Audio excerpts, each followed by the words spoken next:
wabarakatuh Bapak Ibu ya. Oke, Bapak Ibu yang saya hormati. Jadi kalau kita ini berada di satu kampung, ini namanya Kampung Tomo. Kalau Tomo ini salah satu desa di Pulau Samosir. Pulau Samosir ini posisinya dikelilingi danau, yaitu Danau Toba.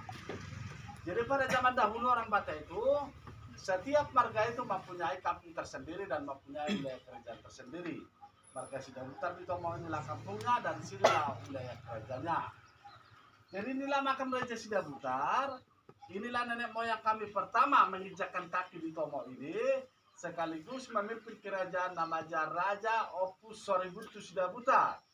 Opu itu kakek atau nenek, Soribuntu namanya, Sidabutar itu marganya atau pamnya. Inilah makamnya, makam nenek asli terbuat dari batu.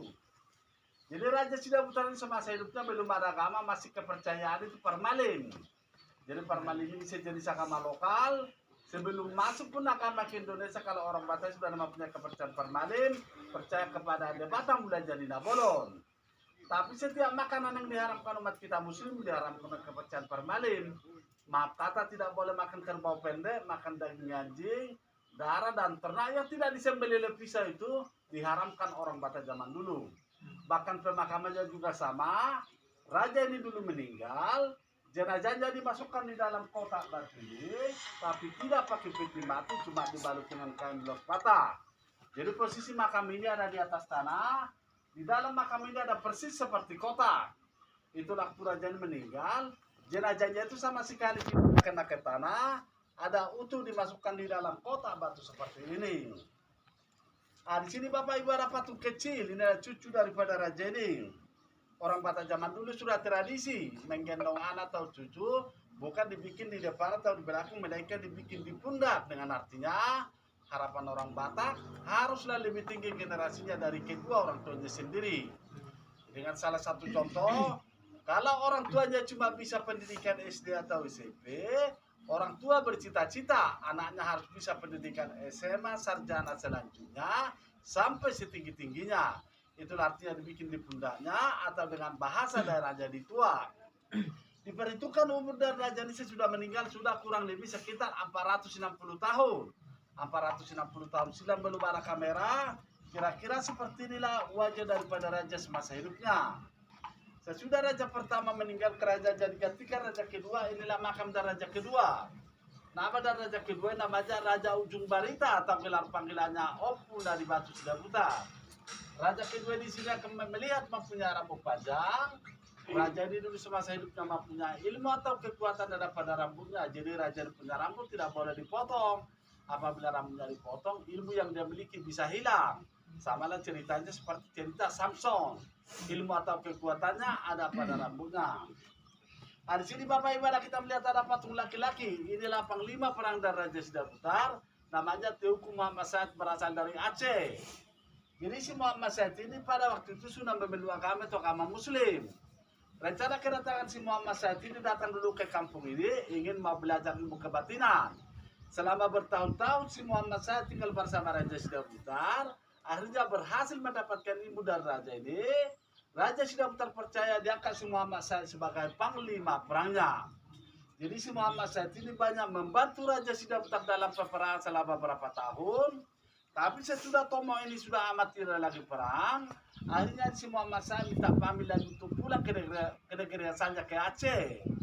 Adapun ditempelkan patung sebagai patung penghormatan, biar sekaligus ada kenangan kepada keturunan dan raja ini, bahwa antara orang Batak dengan orang Aceh adalah saudara.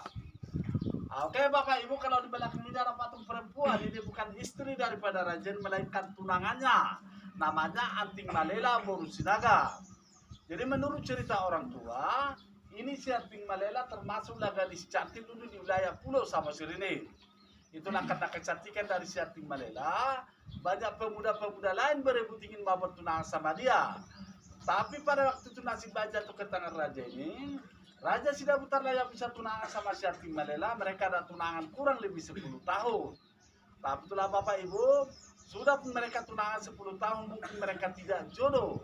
Kenapa mereka tidak jodoh? Pasti hari pernikahannya rupanya di antara undangan yang sudah kumpul semua, ada yang membuat sejenis guna-guna itu namanya Dorpasi Junde. Jadi tujuan daripada norma Situden itu membuat pikiran seseorang anak gadis itu lupa ingatan, dia tidak ingat dengan janjinya. Itulah karena pengaruh daripada norma Situden, akhirnya gadis Malang ini gila. Dia lari dari Tomo ini tanpa permisi sama siapapun. Kami juga masyarakat yang ada di kampung ini tidak mengetahui di mana ini rimbanya si Ating Malela, apa dia masih hidup, apa dia sudah meninggal. Adapun ditempelkan patung sebagai patung kenangan, karena raja ini benar-benar sayang sama tunangan, jadi ditempelkanlah patung ini sebagai patung kenangan. Lama kelamaan raja ini dibujur oleh keluarga, akhirnya mau juga menikah sama perempuan lain namanya Onun Borusamose. Jadi raja ini juga tua dan meninggal, sama juga jenazahnya dimasukkan di dalam kotak batu ini. Oke Bapak Ibu, ada makam-makam sudah pakai tanda salib, semua keturunan dari Raja Sidabutar yang sudah menganut agama atau agama Kristen. Jadi kalau ini ada makam kecil, ini bukan makam anak-anak, makam serdadu atau tentara-tentara daripada Raja Sidabutar di dalam gugur pada peperangan. Makanya kelihatan kecil-kecil, tinggal tulang atau kerangka yang dimasukkan ke dalam. Oke Bapak Ibu, kita beralih di tiang kapura itu ada dua filosofi orang Batak. Di atas itu ada simbol cica, di bawah itu ada payudara, itu juga ada punya arti. Jadi kalau cica itu bagi orang Batak sebagai lambang persahabatan, karena cica di mana tempat ada di kota, di desa, di masjid, di gereja, di mana saja pun ada cica. Seperti itulah keinginan orang Batak itu, kemanapun keturunannya itu kalau mau pergi merantau harus bisa hidup seperti cica. Bisa menyesuaikan lingkungan, menyesuaikan diri, mau di mana dia tinggal, mau kawin sama siapa, mau sama mana, yang penting jangan ada unsur paksaan, harus mau sama mau dan saling mencintai. Situ ada simbol atau lambang dari payudara. Kalau payudara itu di orang Batak sebagai lambang kesuburan atau lambang kekayaan. Orang Batak zaman dulu ingin mempunyai anak sebanyak-banyaknya. Banyak anak, banyak rezeki. Bukan seperti sekarang, banyak anak, banyak resiko atau utang. Makanya di setiap pesta pernikahan orang Batak zaman dulu selalu ada pepatah orang Batak mengatakan marana 10 itu marburu 10 nom, artinya mudah-mudahan seorang ibu bisa melahirkan anak laki-laki 17 dan anak perempuan 16, semua aja jumlahnya 33. Tapi jujur terus terang Bapak Ibu, siapa saja pun orang Batak tidak ada yang sanggup melahirkan anak sebanyak 33, itu sekedar perumpamaan atau bermohon kepada Yang Maha Kuasa. Kebetulan akan dapat 3 di orang Batak, angka keberuntungan. Jadi kalau di situ ada tertempel 4, itu juga ada punya arti. Yang pertama itu menunjukkan lambang kesuburan, yang kedua kesucian, yang ketiga keramat tamahan, yang keempat itu SSA. SSA artinya setia sampai akhir. Kalau cica menuju ke payudara artinya sejauh-jauh orang Batak zaman dulu merantau dia tidak akan bisa lupa sama ibunya. Kalau ada yang lupa sama ibunya itu sudah nak durhaka atau si maling kundang. Oke Bapak Ibu, yang terakhir di sini ada kain 3 warna, ini ada warna putih, merah, hitam.